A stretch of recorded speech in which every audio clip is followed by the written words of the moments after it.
विस्तार करें। बलराम जी का ब्याह हो गया लेकिन ठाकुर जी का नहीं हो रहा था। तब देवकी मैया ने नारद जी को बुलाया और नारद जी थे कई बड़े लाला को तो ब्याह है गयो या छोटे वाले को कब होएगो। तो नारद जी ने जब ठाकुर जी की जन्म पत्री देखी तो जन्म पत्री देख करके बोले मैया छोटे वाले लाला के तो इतने ब्याह होंगे, इतने ब्याह होंगे, इतने ब्याह होंगे। बोले कितने होंगे? बोले अगर आप हर दिन वर्ष को, मतलब वर्ष में जितने दिन है हर दिन अगर सोचें एक एक बहू से मिलें तो एक वर्ष में वो पूरी नहीं होंगी, इतने ब्याह होंगे। बोले होगा कब, अब लाला बड़ो है तो जा रहा हो। वैसे ठाकुर जी 16 वर्ष के ही रहते हैं, इससे बड़ी आयु ठाकुर जी की नहीं होती। वर्ष गिने जाते हैं कि ठाकुर जी कितने वर्ष धराधाम पर रहे, पर ठाकुर जी अपने 125 वर्ष की आयु तक ठाकुर जी पृथ्वी पर रहे भगवान श्री कृष्ण। पर 125 वर्ष के समय काल तक भी ठाकुर जी 16 वर्ष के ही लगते थे। भागवत जी में प्रसंग आता है कि भगवान का पुत्र 50 वर्ष का, भगवान का पौत्र 25 वर्ष का। तो पहले तो पुत्र आया तो उसके सफेद दाढ़ी है, सफेद मूंछ सी है, सबने कही वो कौन, ये द्वारिकाधीश जी के पुत्र हैं। इतने में एक युवा जैसा आया, उसके काली दाढ़ी, काली मूंछ, काले बाल हैं, केश हैं। बोले ये कौन, ये भगवान का परपौत्र है। इतने में ही नेक्स्ट से ठाकुर जी कूदते फांदते आए। बोले ये कौन है? बोले ये दादाजी हैं। 16 वर्ष के ठाकुर इतने सही है नेक्स्ट से। उनके भागवत जी में वर्णन है ठाकुर जी के रों भी नहीं आए हैं। जो पुरुषों के 13-14 वर्ष 15 वर्ष की आयु में छोटे छोटे रेशे आ जाते हैं ना, जो दाढ़ी मूंछ के, ठाकुर जी को वो भी नहीं उत्पन्न हुए हैं। ऐसे कोमल से हैं ठाकुर जी, बिल्कुल 16 वर्षीय बालक की तरह हैं। और जैसे ही कूदते फांदते छोटे से ठाकुर जी आमे तो बड़े बूढ़े सब उनको प्रणाम करें, भगवान के खुश रहो, सब मेरे पुत्र हैं। तो मैया बोली लाला इतना बड़े हो या को ब्याह कराओ।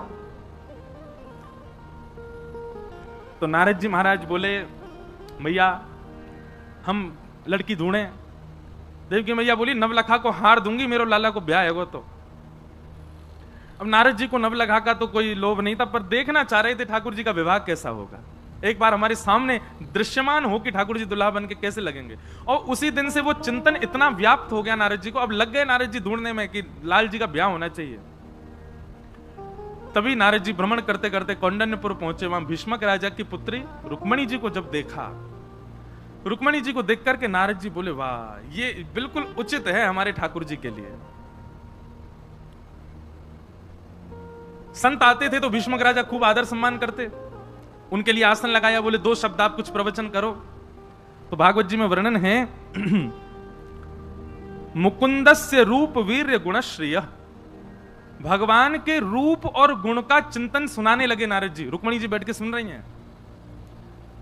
अच्छा, पूरी पृथ्वी जानती है कि द्वारिकाधीश कृष्ण हैं, लोग उनको भगवान मानते हैं। कुछ लोग मानते थे, कुछ लोग नहीं भी मानते थे। कुछ लोगों को लगता था ऐसे ही बस बना दिए बात, कोई भगवान थोड़ी होंगे। पर जब उनके पराक्रम को सुनते तो लोगों को लगता भी था हो सकता है भगवान हो, पर्वत उठाया, हो सकता है भगवान हो, महाभारत के युद्ध में सारथी बने रहे, एक बाण स्पर्श नहीं होने दिया, हो सकता है भगवान हो, 16,108 ब्याह किए। उस समय के काल में ऐसी भावना थी। तो द्वारिकाधीश का गुण जब बताया, सुन करके भीष्मक राजा अति आनंदित हुए, प्रणाम किया। तो नारद जी ने धीमे से कहा, बोले आप कहें तो जिनके रूप गुण में सुना रहा हूं उनसे आपकी कन्या के विवाह की बात करूं? भीष्मक राजा बोले हम उनके लायक तो नहीं है, वो तो भगवान है, हमने सुना उनमें भगवत तत्व है। बोले नहीं आप वो चिंता मत करो, आप बस लाली की राजी पूछो। ऐसा भी भाव है कि रुक्मणी जी ने पहली बार तो मना ही किया। रुक्मणी जी बोली अब इतनी जल्दी थोड़ी हां कर देंगे, अभी तो बस रूप गुण सुन लिए। तो नारद जी बोले ये आकर्षित तो हो गई हैं, लेकिन अभी मन में विश्वास प्रकट नहीं हुआ कि ठाकुर जी से ब्याह होना चाहिए कि नहीं। तो नारद जी ने क्या किया, बोले अपने 18-19 चेला बुलाए और सबको बारी बारी से भेजा, संत रूप धारण कर करके जाओ और भीष्मक राजा के यहाँ जाकर के आसन मिले तो वहां बैठ के ठाकुर जी के रूप गुण ही सुनाओ। रुक्मणी जी को और कुछ सुनाई नहीं दे, 24 घंटा ठाकुर जी देखें। क्यों? नारद जी के चित्त में जल्दी ब्याह हो ठाकुर जी का। अब तो जो संत आमे कौंडन्यपुर और भीष्मक राजा उनको आसन पर विराजमान करें, रुक्मणी जी सामने बैठे प्रवचन सुनने के लिए, वो शुरुआत ही यहीं से करते हैं। वंशी विभूषित करा नवनीर दाभार, पीतांबरा दरुण बिंब फलाधरोष्ठात्, पूर्णेन्दु सुंदर मुखा अरविंद नेत्रात्, कृष्णात् परम किमपि तत्त्वमहं न जाने। कि वरहा पीडम नटवर वपुः कर्णयो कर्णकारम, विभ्रदवासः कनक कपिसं वैजयन्तीं च माला रन्ध्रान् वेणुमधर सुधया पूरयन् गोपवृन्दै वृंदारण्यम स्वपदरमणम प्राविशद गीत कीर्ति। पहले तो रुक्मणी जी बोली ये सब एक ही कृष्ण की चर्चा क्यों करते रहते हैं, लेकिन ठाकुर जी की चर्चा में, सब लोग इधर देखो, ठाकुर जी की चर्चा में एक अलग प्रकार का एडिक्शन है। हो सकता है पहली बार में आपका आकर्षण थोड़ा हो, पर जब आप बार बार सुनेंगे ना तो ऐसे हो जाओगे कि आप कृष्णमति, कृष्ण गति, कृष्ण, ये होगा। आप निद्रा में सोएंगे तो भी आपको ठाकुर जी दिखेंगे, कहीं चल के जाओगे तो भी ठाकुर जी दिखेंगे, कहीं बैठोगे तो भी ठाकुर जी का स्मरण होगा।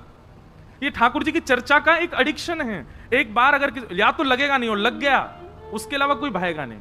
अब रुक्मणी जी की स्थिति कैसी हो गई, रुक्मणी जी चलती हैं और कहीं मोर पंख की कोई सजावट देख लेती हैं तो रुक्मणी जी कहती हैं ऐसी पहनते हैं मोर पंख।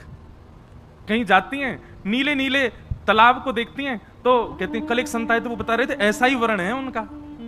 कहीं जाती हैं पीतांबरी देखती हैं तो सोचते ओहो ऐसा ही वस्त्र पहनते हैं। अब रुक्मणी जी की स्थिति ऐसे हो गई, सोते जागते चिंतन में कृष्ण कृष्ण कृष्ण कृष्ण कृष्ण। अब इतने रम गए कृष्ण कि अब कृष्ण के अलावा कोई दिखता ही नहीं। रुक्मणी जी ने अपने पिताजी से कह दिया, बोले नारद जी को बुला के कहो अब मुझे वो जिनका वो प्रवचन करके गए वही दिखते हैं, अब मेरा उनसे ही ब्याह कराएं, अब मैं और किसी से ब्याह नहीं कर सकती। भीष्मक राजा ने तुरंत नारद जी को बुला के कहा, बोले आप द्वारिकाधीश से चर्चा करो। नारद जी तो बड़े प्रसन्न हो गए, दौड़ करके महाराज पहुंच गए द्वारिका। बहुत ध्यान से सुनना, भगवान से जाकर के बोले अब यही जो उन्होंने कौंडन्यपुर में जो लीला की, यही लीला वो द्वारिका में कर रहे हैं। भगवान ने बोला आइए आइए नारद जी बिराजो, आसन पर बैठो, कुछ बढ़िया चर्चा सुनाओ। तो जैसे वहां कृष्ण की चर्चा सुना रहे थे, नारद जी यहां बैठकर रुक्मणी जी की चर्चा सुनाने लगे। आहा ऐसे मृग नैनी है, ऐसी पैनी सी नाक है, ऐसे वाक्य होठ हैं, चाल ऐसी, गुण ऐसा, स्वभाव ऐसा, शीलवान ऐसी। अरे भैया ऐसे प्रणाम करे संतन को, ऐसा बढ़िया प्रसाद बना के खवावे। ठाकुर जी बोले चर्चा से तो यूं लग रही है बड़ी सुघड़ कोई कन्या है। नारद जी बोले आपका विषय नहीं, आप मत सुनो। देवकी मैया आप कहो तो या लड़की से बात करूं ठाकुर जी की? बोले हाँ करो करो बात करो, कैसे ब्याह होना चाहिए आपको। ठाकुर जी ने भी फिर मना किया, नहीं अभी रुक जाओ, इतनी जल्दी थोड़ी।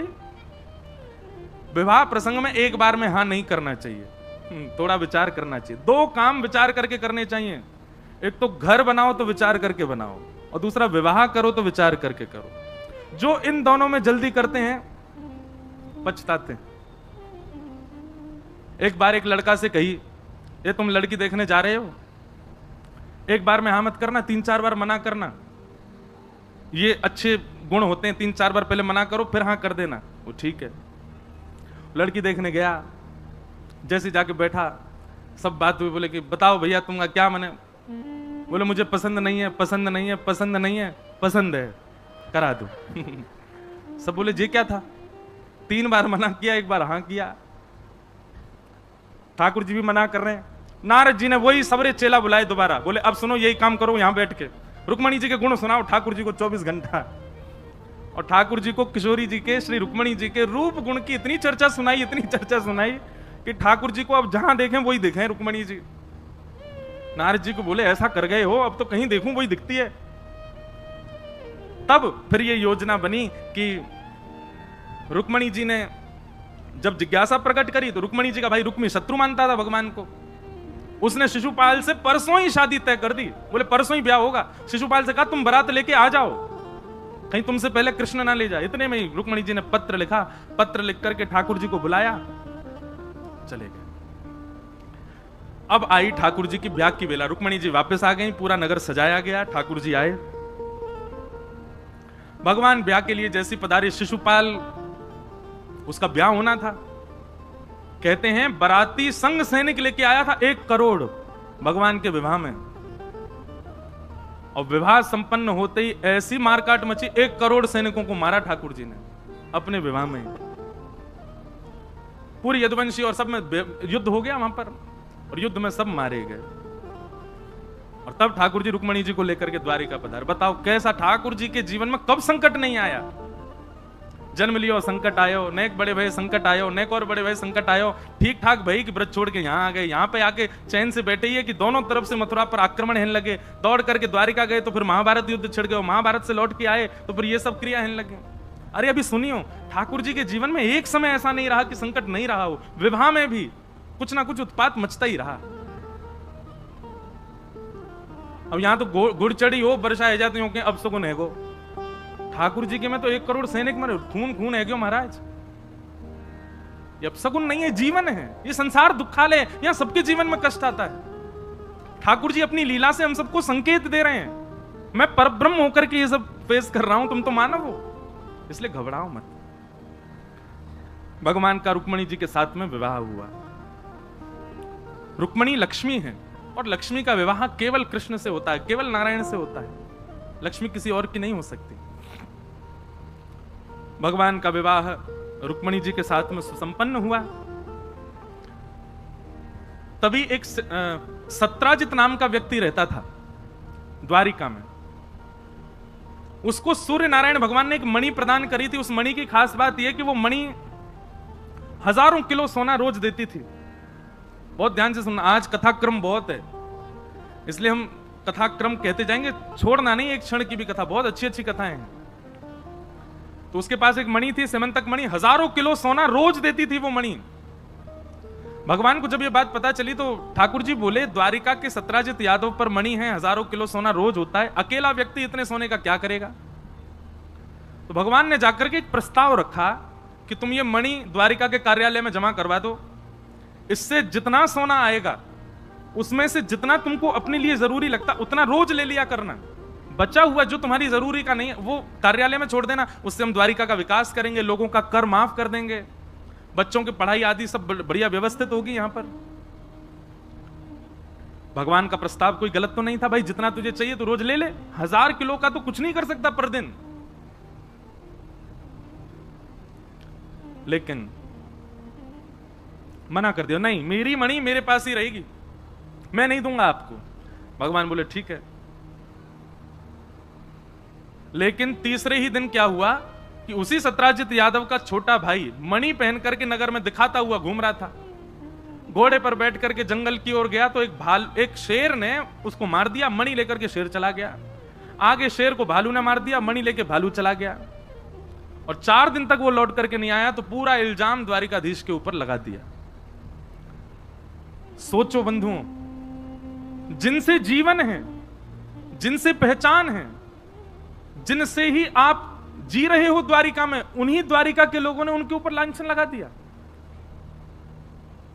सत्राजित यादव ने कह दिया मुझे तो संशय है, 3 दिन पहले कृष्ण आए थे मणि मांगने, मैंने देने से मना कर दिया। 3 दिन बाद मेरे भाई का अपहरण करके मार करके इन्होंने मणि चुरा के अपने पास रख ली है।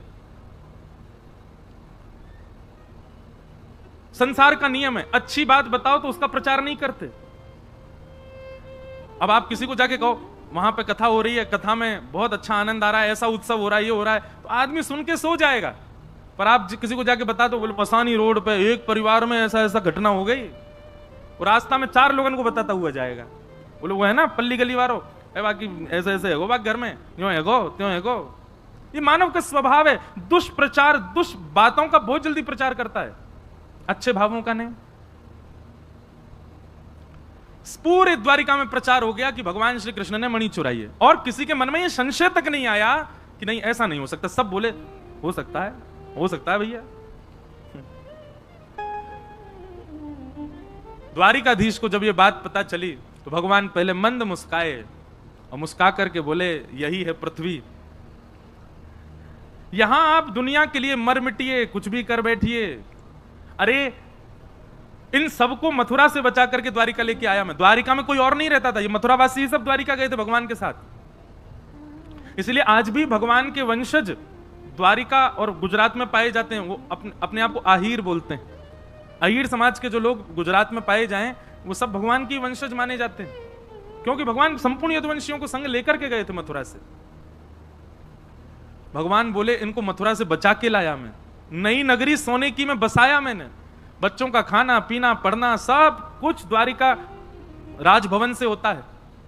लेकिन एक बार भी किसी के चित्त में संशय नहीं आया कि भगवान ऐसा नहीं कर सकते। सबने विश्वास ही कर लिया, हो सकता है भगवान ने किया हो, कोई बड़ी बात नहीं है। एक बात सदैव याद रखना, जब आपके ऊपर गलत आरोप लगाए कोई और आपकी अगर गलती नहीं है तो आप मचलोगे नहीं।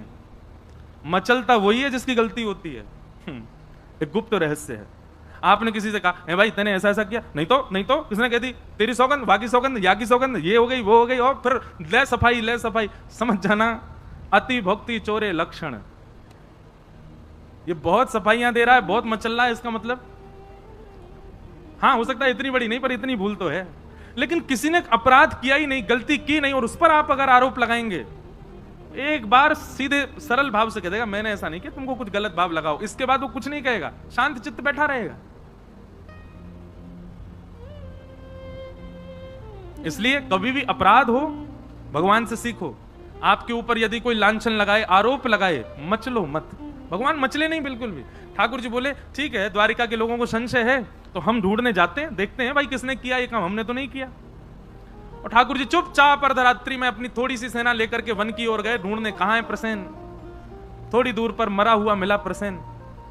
भगवान ने देखा मणि उसके पास नहीं थी, लेकिन शेर के पंजों के निशान उसके शरीर पर थे। तो थोड़ी दूर जाकर के ढूंढा तो शेर भी मरा हुआ मिला, उसके पास भी मणि नहीं थी, उस पर रीछ के पंजों के निशान थे। पीछे पीछे गए, रीछ के पंजों के निशान के पीछे, तो एक गुफा में प्रवेश कर गए भगवान। सेना को बाहर रोक दिया, हम होके आते हैं। भीतर जाकर के भगवान ने देखा तो दिव्य मणि चमक रही थी। ठाकुर जी ने जैसी मणि उठाई, भालू ने झपट करके आक्रमण किया भगवान के ऊपर। 18 दिन तक युद्ध करते रहे भगवान। 18 दिन बाद जब उसकी नस नस ढीली हो गई, परेशान हो गया, हांफने लगा, चरणों में गिर गए, बोले भगवान मुझे मत मारो, मैं आपका सखा हूं, आपका बहुत प्राचीन सेवक हूं, मेरा नाम जामवंत है। भगवान ने जैसे जामवंत नाम सुना, ठाकुर जी ने तुरंत उसको उठाया, हृदय से लगाया, पसीना पसीना है गए दोनों। 18 दिन से युद्ध कर रहे थे। जामवंत जी ने सुध पूछी कैसे आए भगवान।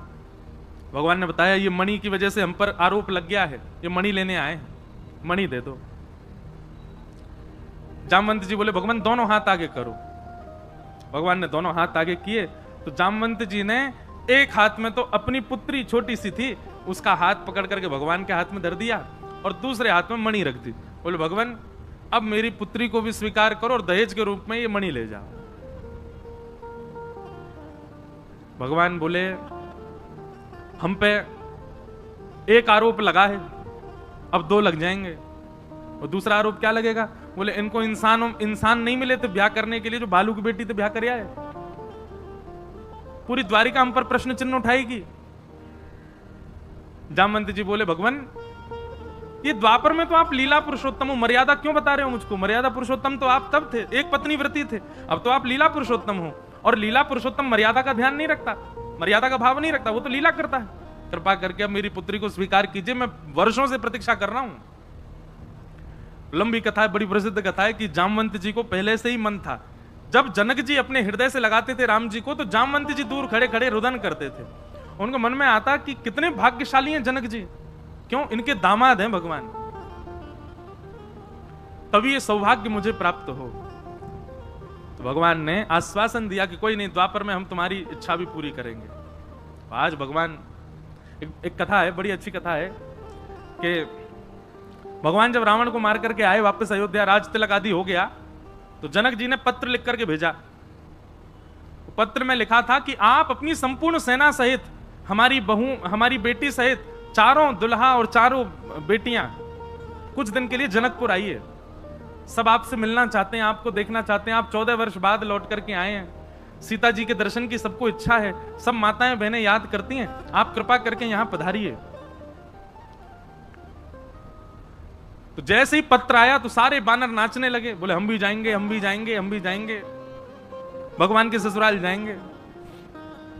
तो प्रभु श्री राम बोले हनुमान जी, जामवंत जी तैयारी करिए, लेकिन सुनिए हम भरत लक्ष्मण शत्रुघ्न हम जाएंगे, चारों बहुएं जाएंगी और कुछ आप लोग चलेंगे, सारी बानर सेना नहीं जाएगी वहां पर।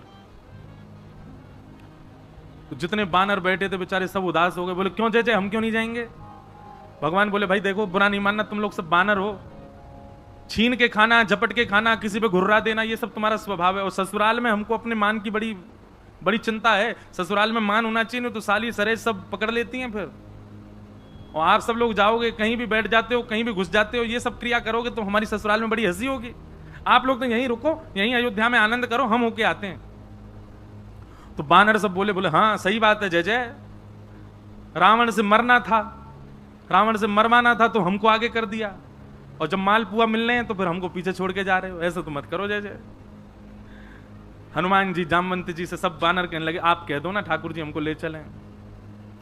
तो जामवंत जी सबसे आगे गए, सबसे बूढ़े बुजुर्ग वही हैं। जामवंत जी बोले, भगवान आप बिल्कुल चिंता मत करो, ये सब कोई भी गलत हरकत नहीं करेंगे, मैंने सबको सिखा दिया, ये मुझको मेरा पालन करेंगे, जैसा मैं करूंगा ये सब वैसे ही करेंगे। भगवान श्री राम बोले, एक ट्रायल दिखाओ हमको। सामने खड़े हो गए जामवंत जी, और पीछे सारे बानर बैठे। अब जामवंत जी इधर देखें तो सारे बानर इधर देखें, जामवंत जी एक हाथ उठावे तो सारे बानर हाथ उठावे, जामवंत जी खांसे तो सारे बानर खांसे, जामवंत जी उछलें तो सारे बानर उछलें।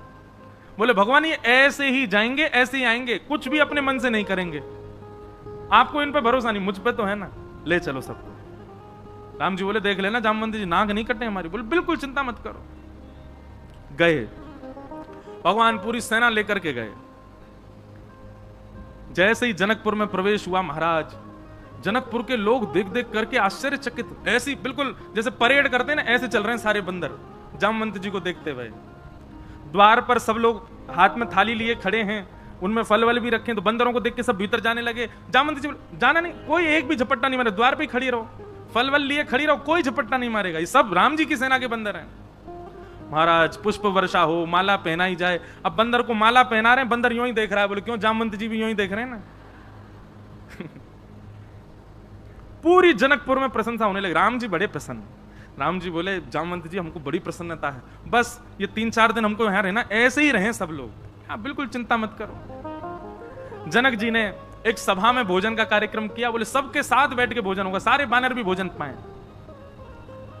भोजन का कार्यक्रम हुआ महाराज, एक एक बानर के आगे चौकी लगाई गई। पहली बार चौकी पे पा रहे हैं बानर, और चौकियों पे सोने की थाल, वहां में कटोरी, वहां में मालपुआ रसगुल्ला सब आ रहे हैं। अब बंदर सब एक भी थाली को नहीं देख रहे, सब जामवंत जी को देख रहे हैं।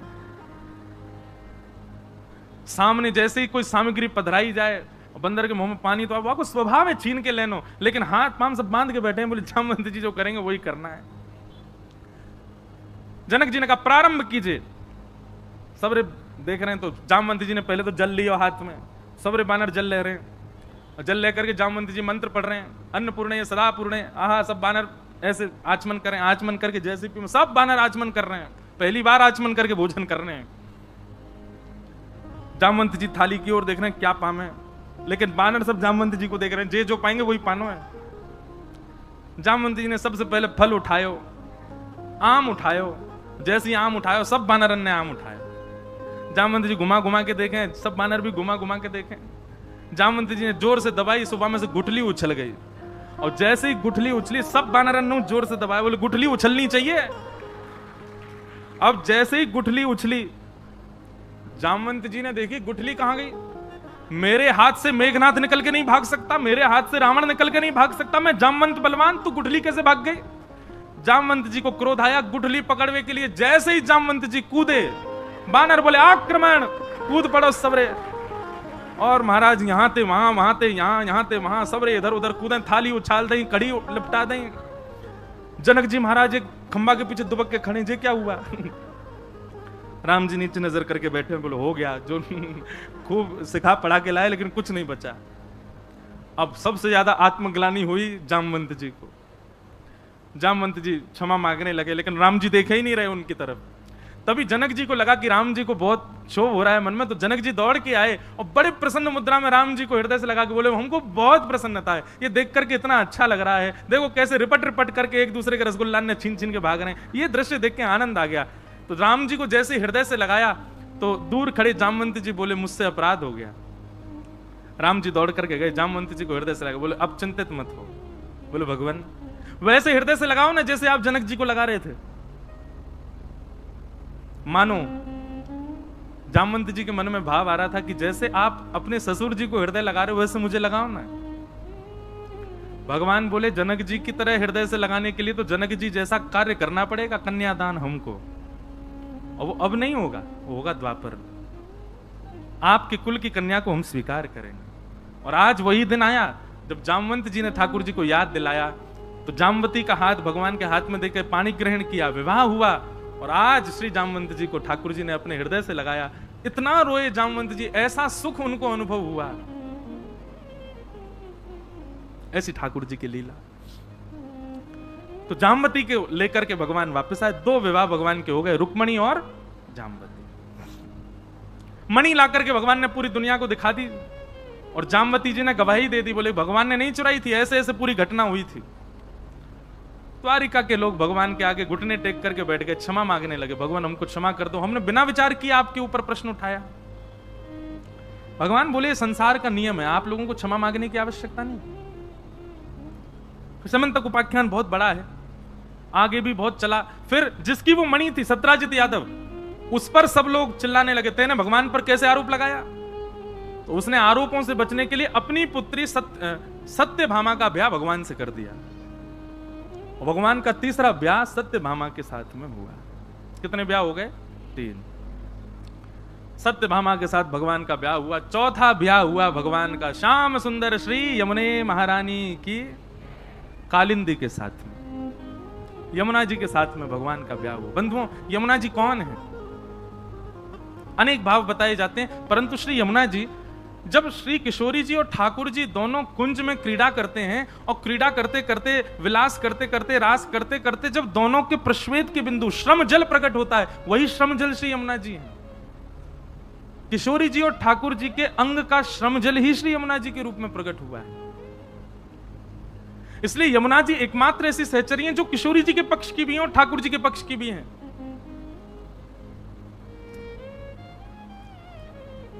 इसलिए भैया हमारी यमुना जी को ठाकुर जी और किशोरी जी ने नाम दिया है श्याम सुंदर यमुने मैया। कभी अकेले नाम नहीं लेना चाहिए, ठाकुर जी सहित नाम लो उनको। क्यों? गोपिन को अपने रूप से रिझावे को काम करें ठाकुर जी, और ठाकुर जी को ठाकुर जी के रूप से रिझावे को काम करें श्री यमुना जी। एक बार की लीला में कभी कभी सुनाऊं कथा में। मान लीला, मान लीला कहा हुए, बड़ी अद्भुत है ठाकुर जी की मान लीला। मान लीला ऐसी है कि दोनों युगल जाएंगे कुंज में, और कुंज में जाकर के बोल के कहेंगे श्री जी, ठाकुर जी कहेंगे श्री जी एक काम करो, अब मान लीला करें, ने एक देर आप रूठ जाओ, मैं आपको मना लूं, कोई बात नहीं है, ऐसी रूठ जाओ। तो श्री जी बाकायदा बैठेंगी, बैठ करके और फिर रूठेंगी ठाकुर जी से। काय बात शुरू जी, कोई बात नहीं है, ऐसी रूठिए। अब ठाकुर जी उनको मना रहे हैं, कभी चरणन में बैठ जाएं, कभी मोर बन के आवे, कभी नाच के दिखावे, कभी कछु गा के सुनावे। आज मुंह पे एक पर्ची में दियो भी है कोई ने कि महाराज जी एक मान लीला को पद सुनाए दो।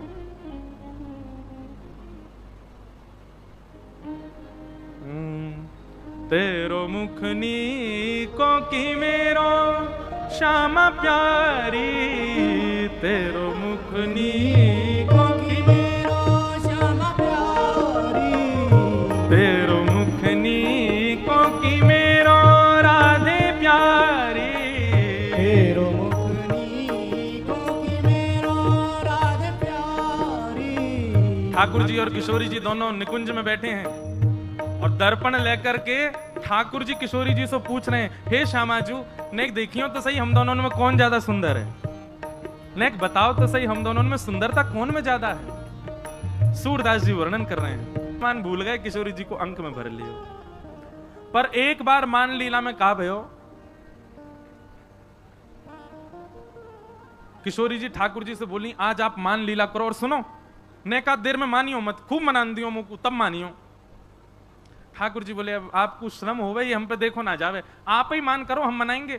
श्री जी बोली नहीं नहीं नहीं आप मान करो हम मनाए। अच्छा, मान लीला का एक नियम है, सूर्यास्त के बाद अगर मना लिया आपने तो आप जीत गए, और सामने वालों नहीं मानो तो जो मान करके बैठो वो जीत गए हो। समझ रहे हैं? मानो श्री जी मान करके बैठे और ठाकुर जी को समय है सूर्यास्त से पहले पहले मनाओ, अगर सूर्यास्त तक नहीं मना पाए तो श्री जी जीत गए, और अगर ठाकुर जी ने मना लिया तो ठाकुर जीत गए। तो आज श्री जी बोली आप मान करो मैं आपको मनाऊंगी, और याद रहे आज अच्छे से मान करियो।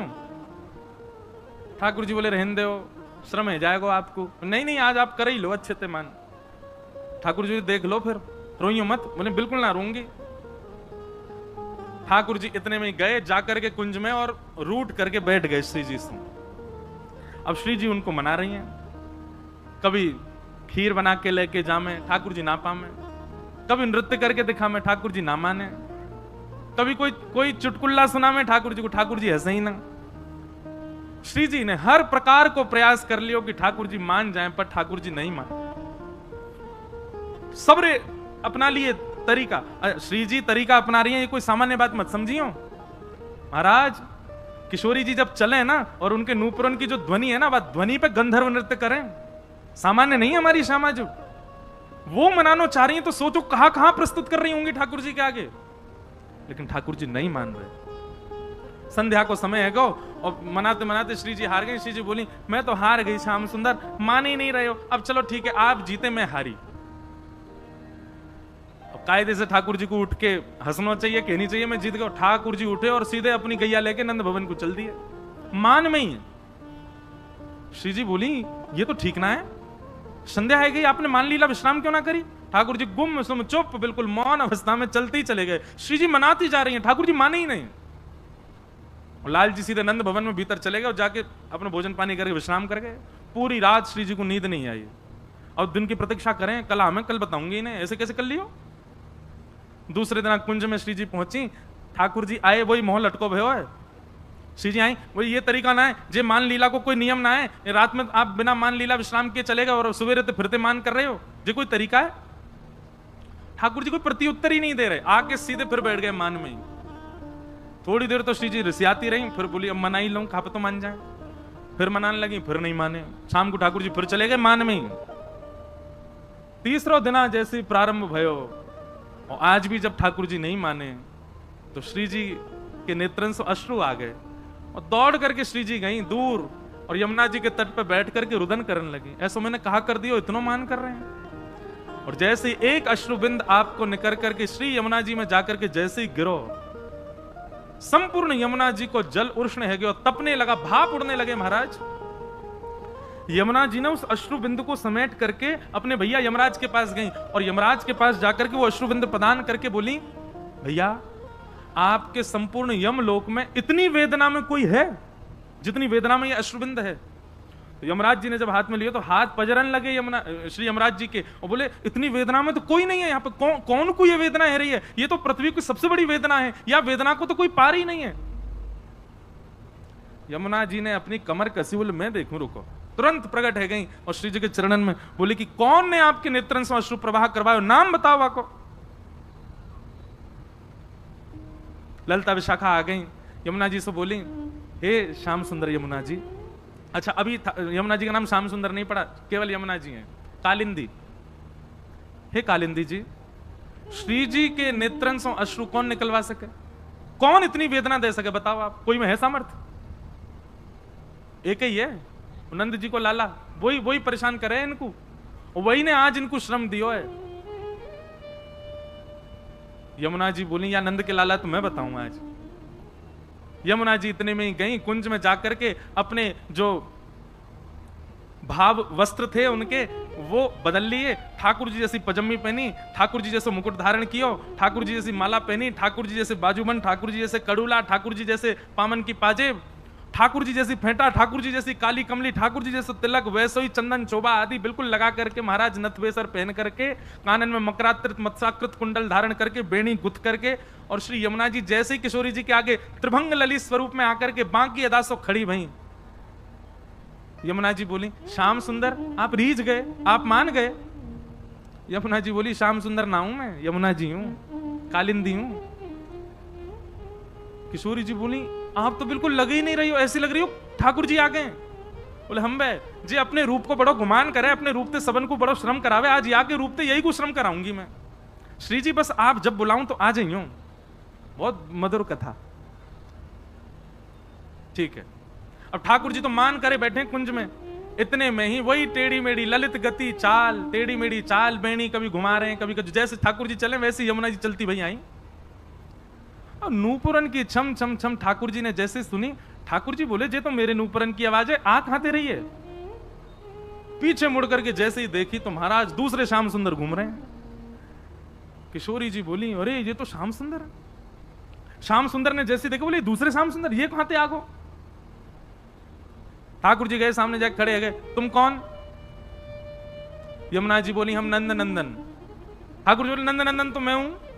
वो तुम नकली हो, असली मैं हूं। ठाकुर जी बोले, अच्छा मुंह पे कारी कमरी है? यमुना जी बोले, मुंह पे हुआ है। ठाकुर जी बोले, मुंह पे बंसी बजानो आवे? यमुना जी बोली, मुंह पे हुआ आवे, बजा के दिखा दे। सब बात जो जो ठाकुर जी ने कही यमुना जी ने सब सिद्ध कर दें। अब यमुना जी अंत में बोली, एक बात बची, वही से सिद्ध होगो कि असली नंदनंदन कौन है। बोले कहा, बोले वंशी बजाऊं और किशोरी जी आके बगल में खड़ी है जाएं, जाके समझो वही असली नंदनंदन है। अब ठाकुर जी सोचे, मैं तो मान करके बैठा हूं, मेरे बुलावे तो आवेंगी नहीं वो। यमुना जी ने जैसी टेर बजाई, इतने में श्री जी निकल करके आई और कुंज से आकर के यमुना जी के कंधा पे ऐसे सर रख करके वो खड़ी है गई। ठाकुर जी के तो आंसू निकल आए, श्री जी मैं हूं असली नंदनंदन, जे कोई दूसरा है? अरे तुम जाके बगल में मत आओ, यहां आ जाओ। श्री जी यमुना जी से बोली, पता ना कौन भैलूपिया डुल्ला, या हटाओ यहां से। ठाकुर जी के, दूर हट जा, चल हम हैं असली। ठाकुर जी तो जैसे ही भाव में आ गए, श्री जी के चरण पकड़, आज के बाद कभी मान नहीं करूंगा, वचन दे रहा हूं। कोई बात आपको बुरी लगे आप मान करियो, मैं मनाऊंगा, और मो कोई बात बुरी लगेगी तो भी मैं आके बता दूंगा, श्री जी मुझको ये बात बुरी लगी है, मान करो, मैं ही मनाऊंगा। ठाकुर जी, श्री जी को कोई बात बुरी लगे तो भी श्री जी मान करें, ठाकुर जी को कोई बात बुरी लगे तो भी श्री जी मान करें। ठाकुर जी के मान अधिकार है ही नहीं। जब ठाकुर जी ने क्षमा मांग ली, सोई यमुना जी गई, ठाकुर जी को उठा के हृदय से लगाया, बोले, अरे नंदनंदन आप ही हो, बस आज के बाद हमारी श्यामा जी को श्रम मत दियो, और बगल में ले जाके खड़ो कर दियो। आज ये युगल को मिलन करावे के लिए ठाकुर जी ने यमुना जी को हाथ पकड़ के कही, आज हम आपसे एक वस्तु चाहे। बोले कहा, आज के बाद आप यही श्रृंगार में रहोगे, मुकुट पहन करके, पीतांबरी पहन करके, आप मेरे ही श्रृंगार में रहो, और आज के बाद कोई भी यमुना महारानी की जय नहीं, श्याम सुंदर श्री यमुने महारानी की। श्याम सुंदरा हैं, बिल्कुल ठाकुर जी जैसी हैं, देखो ये खड़ी, वैसे ही कमल लेकर के, वैसे ही मुकुट, वैसी माला, वैसी ही सबरो स्वरूप। श्री यमुना जी वैसे ही रहे में जैसे ठाकुर जी। बड़ी कथाएं मान लीला में, इतनी कथाएं यमुना जी की। यमुना जी को प्रणाम।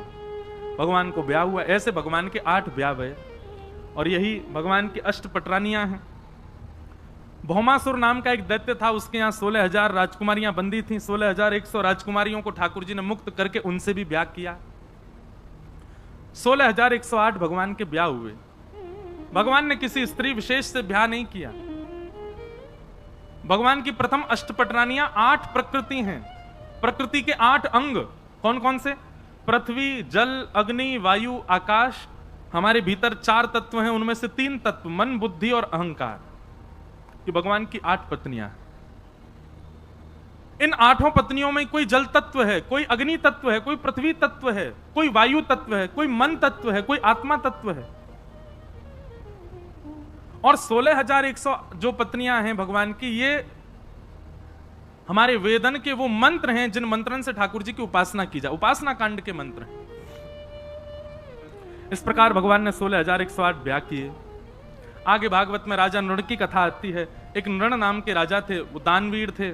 उनसे एक दान में अपराध बना, जिसके कारण उनको कृकलाश गिरगिट बनना पड़ा। भगवान ने फिर उन पर अनुग्रह किया। नारद जी भगवान की ग्रहचर्या देखने के लिए आए, और भगवान की ग्रहचर्या दिनचर्या देख करके नारद जी को अनुभव हुआ, भगवान 16,108 पत्नियों के साथ एक साथ अलग अलग भवनों में एक ही समय पर एक साथ निवास करते हैं। मतलब द्वारिका में ठाकुर जी एक रूप में नहीं रहते, 16,108 रूप धारण करके सब पत्नियों के साथ रहते हैं। नारद जी गए तो इस भावना से थे कि कोई पत्नी शिकायत करेगी कि ठाकुर जी मेरे संग नहीं रहते, वही के संग रहे मैं। पर सब पत्नियों ने एक ही शिकायत करी, बोले कहा मोए छोड़ के जामे ही ना है, पूरे दिन मेरे पास ही रहे मैं। ऐसी भगवान की ग्रहचर्या का दर्शन किया। अंत तो गत्वा नारद जी ने ठाकुर जी को प्रणाम करके कहा, आप जैसे आप ही हो, कोई नहीं हो सकता। बंधु, कृष्ण लीला करणीय नहीं है, मैं फिर कहूं, आप कर नहीं सकते भगवान कृष्ण ने जो किया है। कृष्ण लीला अनुकरणीय है, जो कह रहे हैं वो करो। भगवान ने कृष्ण लीला में हजारों बार कहा कि मैं भगवान हूं, मैं परमात्मा हूं, मेरी शरण में आओ। राम लीला में एक बार भी नहीं कहा भगवान ने, क्योंकि वहां पूर्ण मानवों की तरह ठाकुर जी लीला कर रहे हैं, और यहां पूर्ण भगवान और मानव दोनों बनकर के लीला कर रहे हैं। अद्भुत लीला है ठाकुर जी की। नारद जी की गृहचर्या का दर्शन, फिर आगे भगवान की नित्यचर्या, दिन से लेकर रात्रि तक ठाकुर जी की दिनचर्या क्या होती है वो सब बताया गया। फिर राजसूय यज्ञ की चर्चा, और वहां भगवान जरासंध का अंत कराने के लिए गए, साथ में अर्जुन और भीम को लेकर के गए। बहुत अच्छी कथा है। यही जरासंध जिसने मथुरा पर चढ़ाई की थी, इसको भगवान ने 18 बार 16 बार इसकी सेना को मार दिया, उसको नहीं मारा। और 17वीं बार जब वो आया तो भगवान रण छोड़ के भाग लिए। आज उसी जरासंध ने 20,000 राजकुमारों को बंदी बना रखा था। भगवान को जब ये बात पता चली तो भगवान अर्जुन और भीम के साथ जरासंध के यहां रूप बदल करके गए, ब्राह्मण का रूप धारण करके, क्योंकि जरासंध का नियम था कि वो ब्राह्मणों को मुंह मांगा दान देता था। जैसे दोनों गए, आपने जाकर के वरदान मांगा, जरासंध ने कहा मांगो क्या चाहिए, तो कहा कि युद्ध दो। जरासंध हंस करके बोले क्षमा करना, ब्राह्मण कभी युद्ध नहीं मांग सकता, आप कोई और हो, रूप दिखाओ। भगवान ने अपना रूप दिखाया तो जरासंध बोला आप तो रण छोड़ के भाग गए थे, आपसे मैं युद्ध नहीं करूंगा, भगोड़ों के साथ युद्ध नहीं करता। अर्जुन ने अपना रूप दिखाया तो बोले बालकों के साथ मैं युद्ध नहीं करता। भीम ने जब अपना रूप दिखाया, जरासंध बोला हाँ जे मेरे टक्कर का आओ। अब भीम और जरासंध सूर्य उदय होते ही दोनों कुश्ती लड़ते हैं, लड़ाई करते हैं, और पूरे दिन जरासंध भीम को मारता है, और कृष्ण और अर्जुन दोनों बैठे बैठे केला खाते रहते हैं, देखते रहते हैं युद्ध। उसने ये कहा कि आप मेरे मेहमान हो, मैं आपको तकलीफ नहीं दूंगा, लेकिन हाँ भीम से मेरा युद्ध है तो पूरे दिन इसके संग युद्ध करूंगा। शाम को जब सूर्यास्त हो जाता तो कृष्ण अर्जुन दोनों जाते, भीम को कंधा पर टांग करके कमरा में ले जाते, वहां उसके बेचारे की मल्लम पट्टी करते, बाम फाम लगाते। ठीक है जा भैया, सुबह फिर लड़ना हो तो है, रात रात में ठीक होना जरूरी है, सुबह फिर युद्ध होगा। 3-4 दिन हो गए, भीम की महाराज पसली पसली दर्द करने लगी। भीम को लिटा करके पूरे लेप आदि लगा करके भगवान और अर्जुन दोनों हंसते भाई प्रसाद पा रहे थे, खूब जोर जोर से धाका मार के हंसे। भीम बोला इसलिए आए हो मेरे साथ हैं, पूरे दिन आप जैमते रहते हो, हंसते रहते हो, एक बार भी यूं नहीं सोच रहे कि मैं कैसे ठीक हूं। भगवान उठ करके गए, क्या बात है, क्यों इतना उदास होता है, मुझे बचाइए, कैसे मारूं इसको। भगवान बोले युद्ध करते समय थोड़ी एक आध बार मुंह को देख लेकर, वहां तो कुछ बताऊं तू देखे ही ना है, तो को अपने बल पे इतना अहंकार है, तेरे को लगता है तू सब कर लेगा, कभी कभी देखा कर। हमारे संत जन आज्ञा करते हैं, भीम कौन है, सब लोग इधर देखो, मैं आप हम सब भीम हैं। और जरासंध कौन है, कर्म। हम नित्य अपने कर्म से लड़ रहे हैं, पर कभी कभी हमको लगता है कि हम लड़ लेंगे, हम निकल जाएंगे, हम सब कर लेंगे। अरे अपने ऊपर विश्वास है, हमको अच्छी बात है, विश्वास होना चाहिए अपने ऊपर। पर भगवान कहते हैं बीच बीच में नेक दृष्टि डाल के मुंह को देख लेकर, कहा पता मैं कुछ अच्छो बता दूं, कभी कभी कथा सुन लेकर कहा पता कुछ और तेरे प्रश्नन के उत्तर वहां दिला दूं। लेकिन तो को अपने बल पे इतना भरोसा है, इतना विश्वास होना अच्छी बात है, अहंकार होना गलत बात है। भीम से बोले मेरी ओर देखियो, भीम बोलो ठीक है। दूसरे दिन भीम ने भगवान की ओर देखा तो भगवान ने पत्ता बीच से अलग कर दिया। भीम समझ गया, उसने वही दाव पेच खेला, एक पैर पर अपना पैर रख करके दूसरे पैर को खींच दिया, बीच में से जरासंध अलग हो गया। अब भीम अपनी भुजा उठाने लगा, मार दिया मैंने, आज इसको नष्ट कर दिया।